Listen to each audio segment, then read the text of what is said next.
Capítulo 44. Elizabeth. Estou sozinha no solário. Por consideração, eles me concederam privacidade. Os últimos raios de sol estendem-se pela sala, envolvendo-me em calor, consolando-me. Ainda seguro o objeto. Tem a forma de um altere, frio e liso no meio, em uma de suas extremidades esféricas.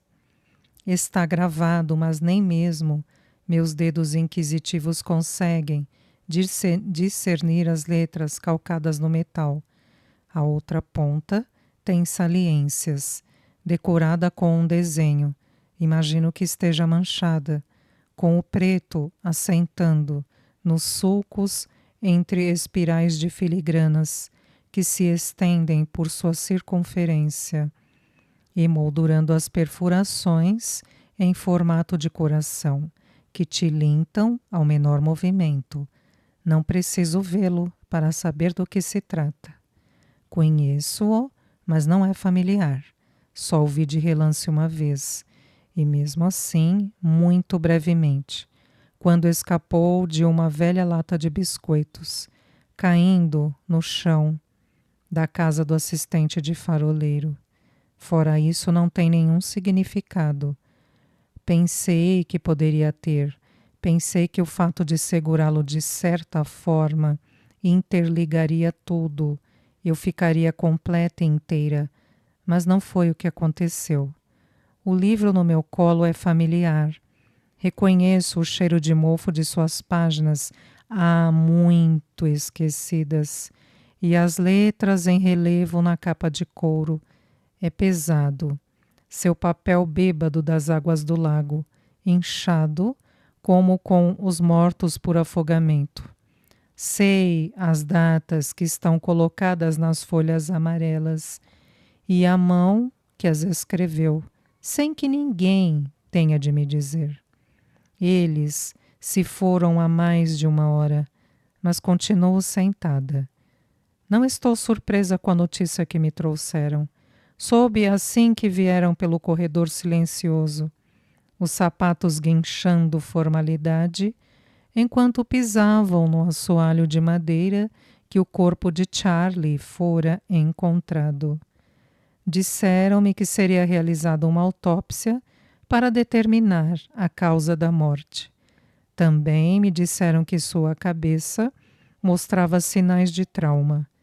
Acham que a retranca pegou-o desprevenido, uma vez que ela virou para a cabine do piloto, talvez arremessada por uma onda típica ou uma inesperada rajada de vento, que ele ficou inconsciente com o golpe e caiu da embarcação. Presumivelmente afogou-se. Ele já não era tão ágil. O lago sabia disso. Que coisa mais incomum ele abrir mão de seu morto. Imagino o que esteja querendo me dizer. Agora há outros passos, não o caminhar eficiente da equipe, nem o passo hesitante de visitas. Morgan. Capítulo 45. Morgan. Eu me pergunto se a estou incomodando, mas ela ergue a cabeça quando me ouve. Então, me sento à sua frente, sentindo o calor do sol nas minhas costas. Marte contou-me o que aconteceu. Sei que é de praxe dizer certas coisas quando se sabe que alguém morreu. É meio estúpido, porque não é como se fosse culpa minha. Não tenho nada para me desculpar. Mas não sei o que mais dizer. Sinto muitíssimo. O lago levou-o, ela diz. Está calma. Não acho que tenha ficado minimamente surpresa, mas o fato de saber torna a coisa definitiva. Não há mais tempo, não há mais esperança. Significa dizer adeus. Imagino que seja adequado, ela acrescenta. É como ele gostaria que tivesse sido. Ela não diz nada sobre o diário. Sei de imediato o que é. e sei quais anos ele cobre. Pego-o e abro-o com cuidado. Meu coração está disparado só de pensar nas informações que ele poderia ter. Não adianta, ela diz. Já pedi a Marte para dar uma olhada. A água não foi complacente com a tinta. Quaisquer que fossem as palavras que meu pai escreveu nessas páginas foram levadas pelas ondas. Talvez eu jamais saiba o motivo de Charlie para exumar estas relíquias de sua tumba de décadas. Seja qual for o segredo que ele guardava, o lago reclamou-o com a vida de Charlie. Corro os dedos pela primeira página. Ela tem razão. A escrita está borrada. As próprias páginas estão grudadas umas nas outras, e quando tento separá-las, começam a rasgar e se desfazer. Ficamos sentadas em silêncio. Percebo que é melhor não dizer nada, a falar algo estúpido e inútil. Reparo que ela segura algo. O que é isso? Ela ergue um chocalho. Parece antigo e é feito de prata, mas escureceu e ficou fosca. Tilinta baixinho. Estava no bolso da jaqueta dele. Posso ver? A senhora Livingstone estende-o para mim. Nunca vi nada parecido e viro de uma ponta à outra. Está gravado. Tem um nome. Ana. Senhora Livingstone, sacudo o chocalho. Quem é Ana? Ana? Ela se inclina para mim, estendendo a mão, agarrando o vazio freneticamente, até que coloco o chocalho na sua mão, e ela o leva junto ao peito, com os dedos percorrendo as letras gravadas. Está escrito Ana? Capítulo 46. Elizabeth. Sinto-me como se estivesse flutuando. Tudo que me mantém com os pés no chão passou a ser uma aparição. Não tenho mais certeza de qual é a verdade.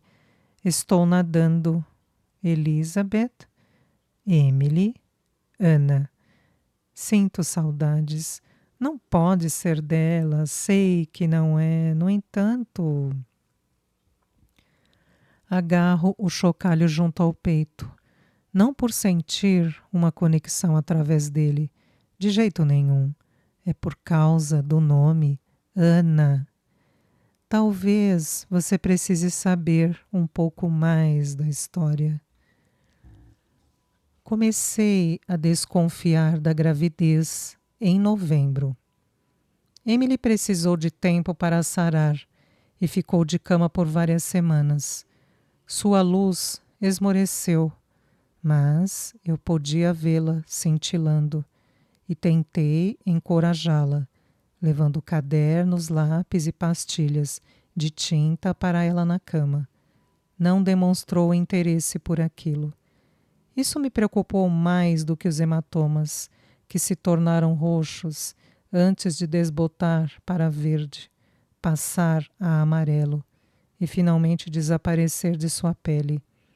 Eu sabia que as marcas que não apareciam seriam as que durariam mais. No final de setembro, ela passava pequenos períodos ao ar livre, mas só se aventurava até o galinheiro ou o promontório rochoso. Na maioria das vezes, eu a encontrava sentada no degrau da entrada do chalé do assistente de faroleiro, com a cabeça recostada na porta e os olhos questionando. Expliquei-lhe que ele precisou ir embora, pelo bem dela. Ela não entendeu. Também não estou certa de ter entendido. Sentia a falta dele, mas sabia que assim era melhor. Não poderia ter me devotado a Emily se ele estivesse lá, e ela precisava de mim. O que aconteceu era a prova disso. Eles me dividiam. Tive de escolher entre os dois, mas sentia a falta dele. Sentia a falta de sua presença confortável, das nossas conversas. Sentia a falta da música, sentia a falta do que poderíamos ter sido.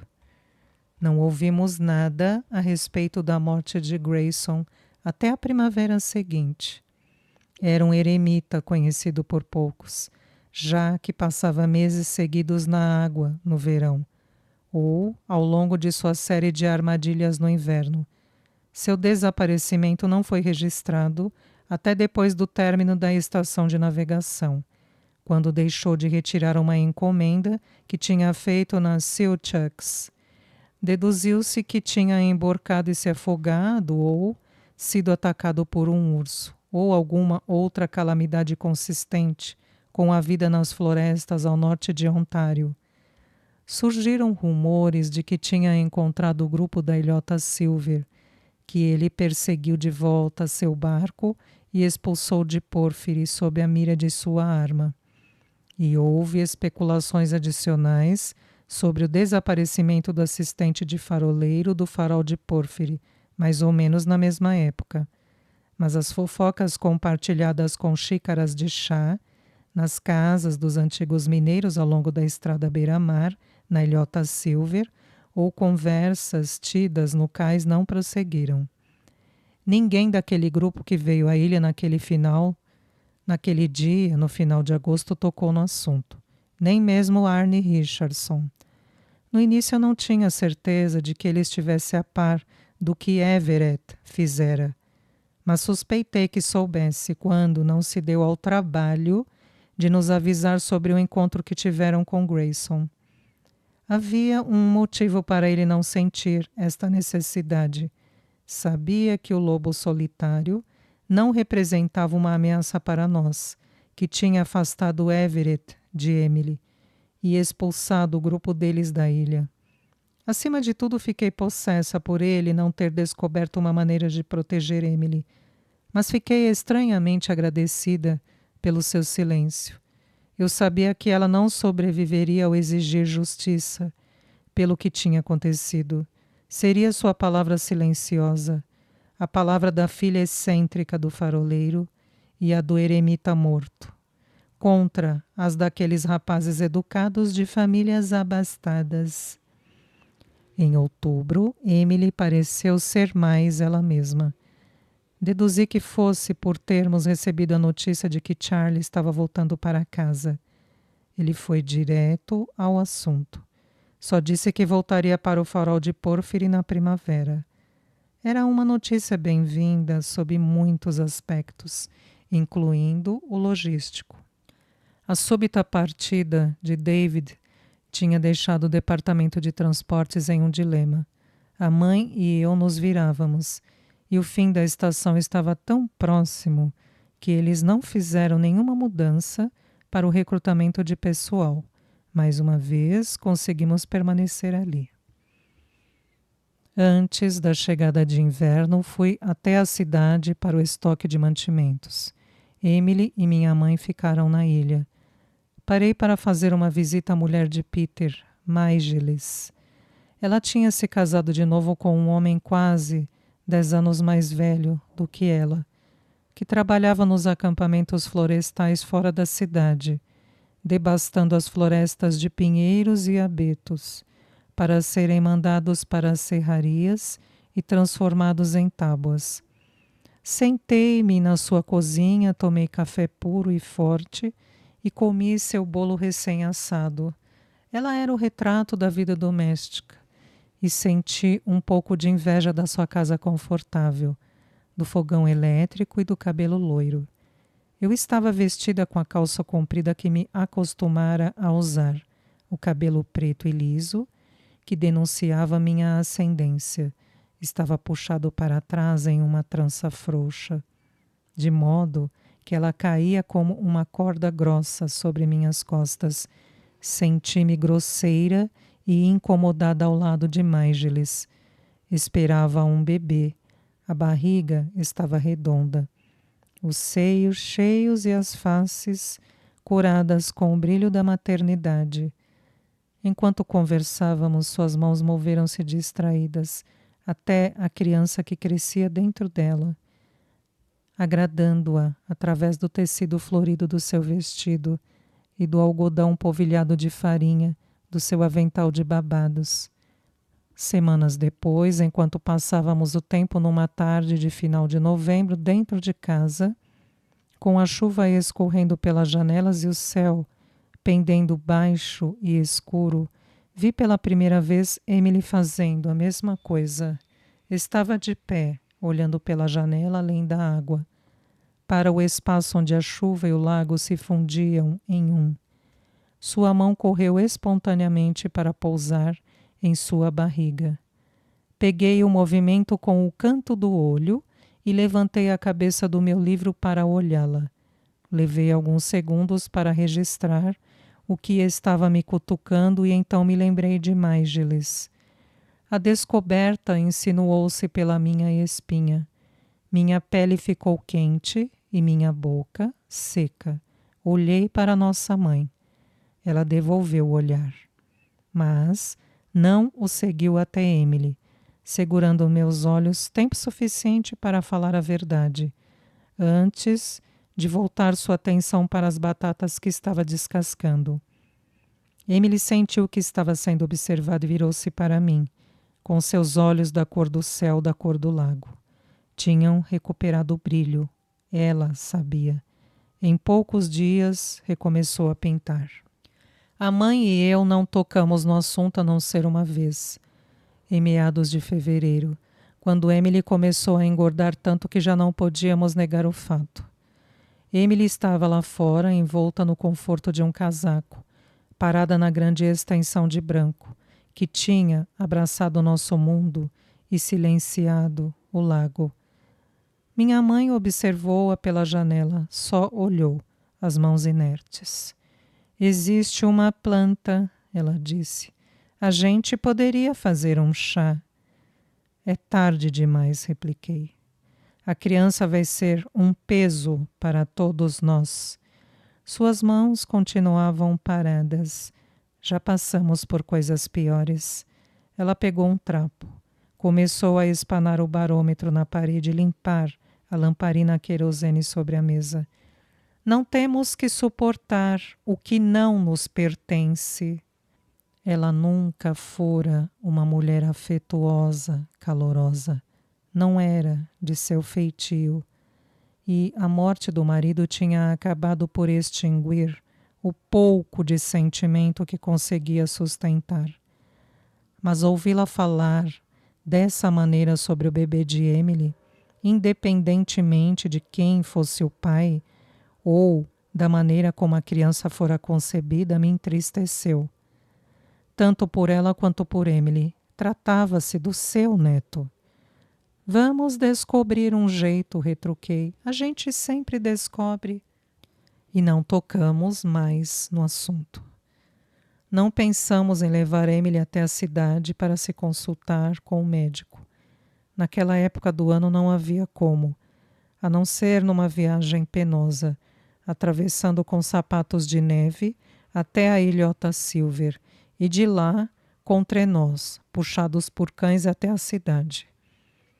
Nossa mãe conseguiu arrumar tarefas para mantê-la ocupada e, fora das visitas, sempre que alguém visitava a ilha, o que não era frequente. Percebi que ela a estava escondendo de olhares curiosos e línguas bisbilhoteiras, especialmente aquelas que sabiam que a partida de seu avô estava envolta em mistério. Naquele tempo, não era aceitável que as meninas tivessem bebês antes de se casarem, fossem quais fossem as circunstâncias, e ao que parece nossa família não era exceção. Estávamos protegidas pelo isolamento do inverno, mas logo chegaria a primavera e com ela a criança. E uma criança não poderia ser mantida em segredo, mesmo onde morávamos, afastadas do mundo, em nossa pequena ilha no meio de um grande lago.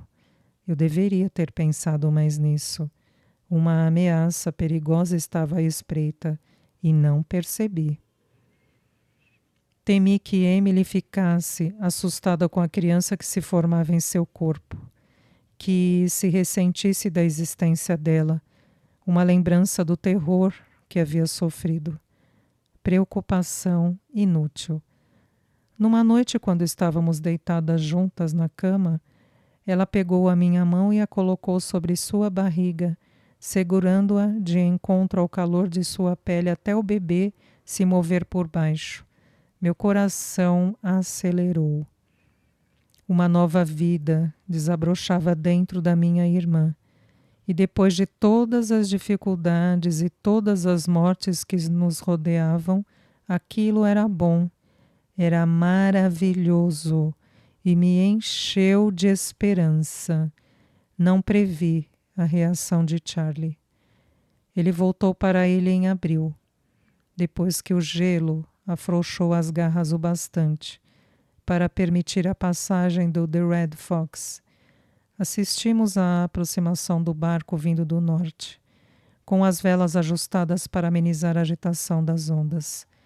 Eu conseguia visualizar meu irmão de pé, no convés, com o vento uivando pelos cordames, equilibrando-se contra a inclinação do barco. Borrifos atingiam seu rosto, já em casa, em seu amado lago. Era muito difícil para eles aportar próximo ao farol, e notei que seu curso estava determinado para o ancoradouro. Não conseguindo conter a ansiedade, não esperamos que ele caminhasse pela trilha até a estação do farol, e corremos para encontrá-los ali.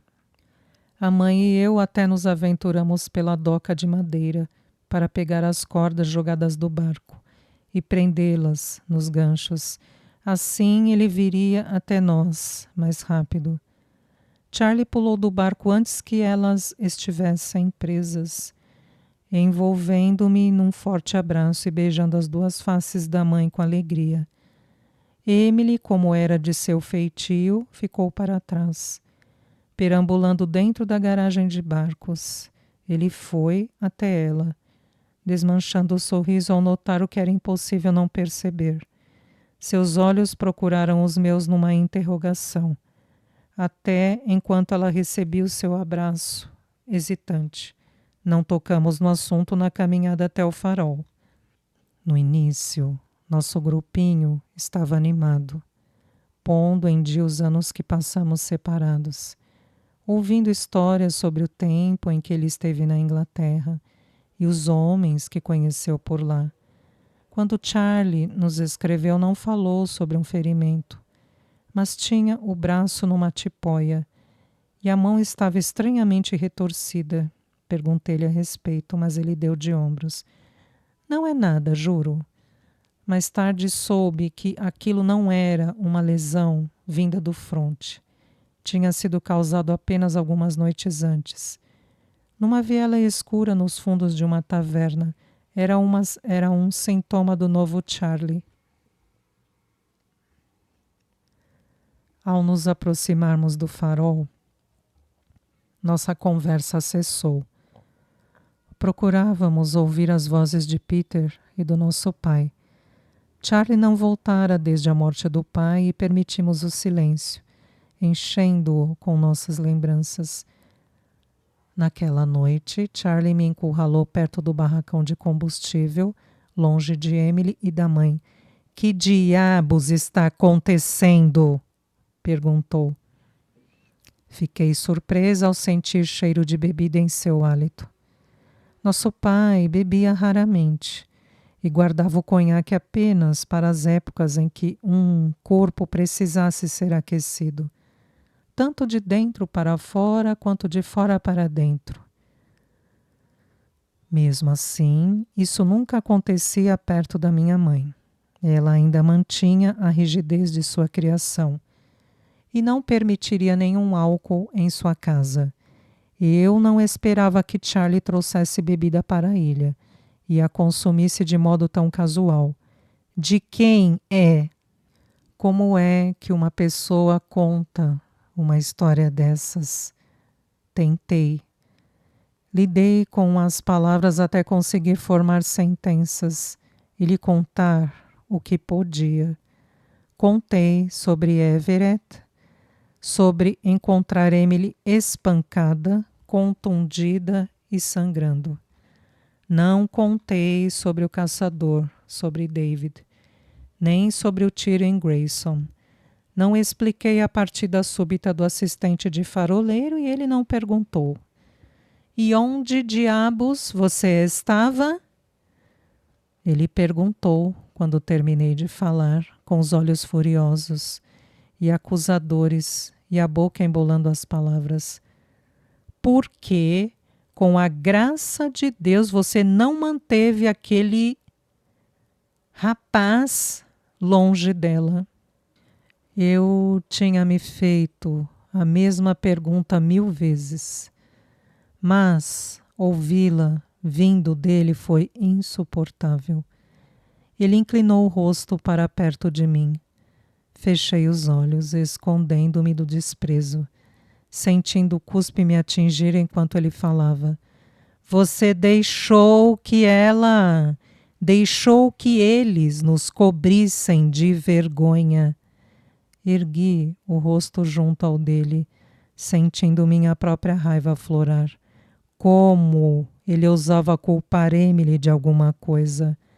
Olhei-o furiosa, mas isso não impediu a torrente de indignação que jorrava descontroladamente. Por que raios você não se livrou disso? Daria para vocês três terem imaginado algum jeito. Foi o mesmo de ele ter me estapeado. Começou a se afastar, mas parou e se virou. Olhe para você, levando a coisa como se não houvesse nada de errado, como se nada tivesse mudado, como se Peter não tivesse ido embora, como se o pai fosse chegar na próxima vez que The Red Fox parasse no ancoradouro e voltar a se sentar em sua poltrona, acendendo o charuto como se todo o maldito mundo estivesse apenas esperando por ele. Não vai acontecer, Lizzie. Ele sacudiu a cabeça. E agora isso. Como você foi deixar isto acontecer? O que vocês vão fazer agora? Então, ele se virou e caminhou num andar sinuoso até o farol. E a porta bateu às suas costas. Fiquei parada por um instante olhando onde ele tinha ido. Quando estava prestes a voltar para o meu trabalho, ele apareceu novamente, lutando para carregar a poltrona do pai, na curta distância até o chalé do assistente de faroleiro, onde desapareceu. Não tornou a sair até o dia seguinte. Foi como se nunca tivesse voltado para casa, deixando para mim e a mãe as tarefas no farol, como tínhamos feito durante tanto tempo sem ele, e um anseio profundamente insatisfeito em minha alma pelo homem que meu irmão havia sido. Percebi então que o Charlie, que havia partido há muito, não mais do que um menino louco para vingar o irmão, não voltara para casa. Aquele Charlie tinha morrido. Em vez dele, esse novo Charlie trouxera para casa o ódio e os preconceitos que supuravam nas trincheiras da Europa, colocando-os em sua própria soleira. Algo mudara entre nós, entre ele e Emily. Talvez fosse a guerra, talvez a bebida, talvez ele simplesmente não pudesse mais tolerar as diferenças que faziam dela, ela. E foi isso que tornou tudo tão difícil para nós dois.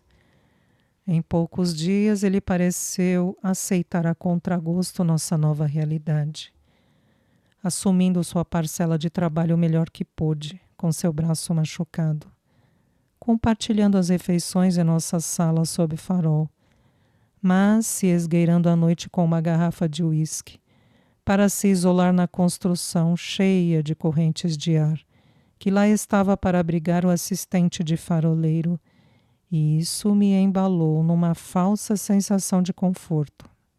As dores de Emily começaram num dia quente de primavera. Em meados de maio, a estação sempre chegava um pouco tarde no lago. Em alguns anos, porções de neve branca permaneciam escondidas nos ocos sombreados da mata, enquanto as plantas lutavam para apontar na terra e alcançar a luz do sol. E nesse ano não foi diferente. Emily e eu estávamos verificando os alagados, em busca de samambaias avestruz. Ela se movia lentamente com sua estrutura miúda, pesada com o volume da criança. Aquilo me pegou desprevenida. Caminhávamos juntas ao longo da trilha que vai do farol até o ancoradouro, atravessando um charco que era a morada dos brotos de samambaias. Ela parou ao sentir o aperto de uma contração, apoiando-se no tronco de uma árvore, enquanto o espasmo percorria seu corpo. Não gritou, e eu estava alguns metros à frente antes de notar que ela já não caminhava ao meu lado. Quando me virei para olhar para ela, para ver por que se atrasara, soube que era chegada a hora, mas mesmo assim perguntei: "É o bebê, Emily?" Ela assentiu com a cabeça. Vim para junto dela e peguei seu braço, pretendendo apoiá-la enquanto voltávamos ao chalé. Contava com a mãe para saber o que fazer. Ela já tinha dado à luz. Conhecia os milagres que traziam uma vida nova ao mundo. Era eficiente e prática, mas Emily recusou-se a ir. A contração passou e ela endireitou o corpo, seguindo em frente na trilha, afastando-se do chalé e aprofundando-se na mata escura. Ocorreu-me que as contrações estavam vindo há algum tempo, que seu desassossego durante a noite tinha um motivo maior do que o desconforto costumeiro que vinha sentindo ultimamente. Seu trabalho de parto estava em curso. Disse-lhe que precisávamos voltar. Precisávamos pô-la na cama, precisávamos da mãe. Mas ela sacudiu a cabeça e continuou andando. Sem saber o que mais eu poderia fazer, fui atrás. Ela seguiu no caminho que levava para o ancoradouro, parando para se apoiar na parede da garagem de barcos, quando foi tomada por outra contração. Quando a contração passou, seguiu em frente, em direção à praia leste de Porphyry, onde se sentou olhando para a ilha Deadknot. Passamos mais de uma hora ali, período pontuado pelo progresso rítmico do trabalho de parto, mal detectável por uma rápida tomada de ar e o aperto das mãos. Formou-se uma leve brisa e, embora estivesse fresco e agradável, com a promessa da chegada de dias mais amenos, comecei a sentir um toque de frio através do meu casaco, arrepiando minha pele. Emily parecia feliz, mas eu estava inquieta e voltei a encorajá-la a voltar para o aconchego de nossa casa e as habilidades da mãe. Quando ela se levantou, a bolsa estourou, espalhando água pela praia que sumiu na grossa areia negra. Ela então se voltou para mim, recorreu a mim com aqueles olhos cinza escuro, pedindo, implorando, mas eu não sabia o que ela estava pedindo. Estávamos longe do farol, longe demais para que eu a deixasse e corresse para buscar Charlie ou a mãe. Fiquei indecisa, tentando decidir como levá-la de volta, com que rapidez eu poderia conseguir ajuda, quando ela desmoronou na praia, deixando escapar gemidos intensos enquanto se agarrava ao tecido de sua roupa. Ajoelhei-me a seu lado. A areia negra havia capturado um pouco do sol, mas aquele não era lugar para uma criança vir ao mundo. Eu queria o fogão a lenha, queria a cama, toalhas, água e minha mãe. Preocupei-me com Emily, preocupei-me com o bebê. Olhe, Emily, se você conseguir chegar até a garagem de barcos, posso levá-la no carrinho até o farol. Precisamos voltar, precisamos. Ela sacudia a cabeça com violência, quando foi tomada por outra contração. Essa se recusou a ir embora, e ela me agarrou, reclinando a cabeça para trás, o gemido intensificando, saindo de suas profundezas. Num plano mais baixo, eu podia ouvir o lago sussurrando, enquanto batia contra as rochas e chegava à praia. Não tive escolha. Tirei o casaco e estendi-o sobre o chão, agachando-me sobre ele e pegando minha irmã nos braços. Ela se recostou em mim, suas costas aninhadas no meu corpo, a cabeça apoiada no meu peito. Seus gritos mesclaram-se com os das gaivotas no alto. Eu estava apavorada. Lágrimas escorriam pelo meu rosto, enquanto as costas dela arqueavam a cada espasmo. Tive certeza de que ia perdê-la, certeza de que aquela criança ia rasgá-la ao meio. Mas seu corpo sabia o que fazer e ela acompanhou seu ritmo. Chegada a hora, juntou forças, erguendo os joelhos, e alcançou debaixo da saia para guiar nosso bebê na chegada ao mundo, com um jorro final de água e sangue. Levou a criança junto ao peito, enfiando-a debaixo do casaco, debaixo da blusa, aninhando-a entre os seios. Eu tinha conhecimento suficiente para prever um grito, assistir à primeira respirada, e segurei o fôlego, esperando. Por fim, ouvia arfar algumas vezes, seu peitinho subindo e descendo, os dedos dos pés e das mãos ficando rosa, seus gritinhos minúsculos ecoando por entre as árvores. Emily olhou para ela. Olhou como olhava para a Colombina, captando os mínimos detalhes. O cabelo preto emaranhado, o piscar dos olhos escuros, as dobras nas pernas e nos braços, o formato da orelha. Percorreu seu rosto com o dedo e aninhou sua cabecinha nas mãos, movendo-a com delicadeza, para que sua boca em arco pudesse agarrar um mamilo e começar a sugar. Comecei a rir. Ela era perfeita, absolutamente perfeita, e era nossa. Foi então que escutei Emily falar. Pela primeira vez, pela única vez. E embora estivesse longe de ser com clareza, articulando uma voz que até então tinha apenas criado sons esporádicos e indefinidos, entendi sem sombra de dúvida o que ela dizia. Ana!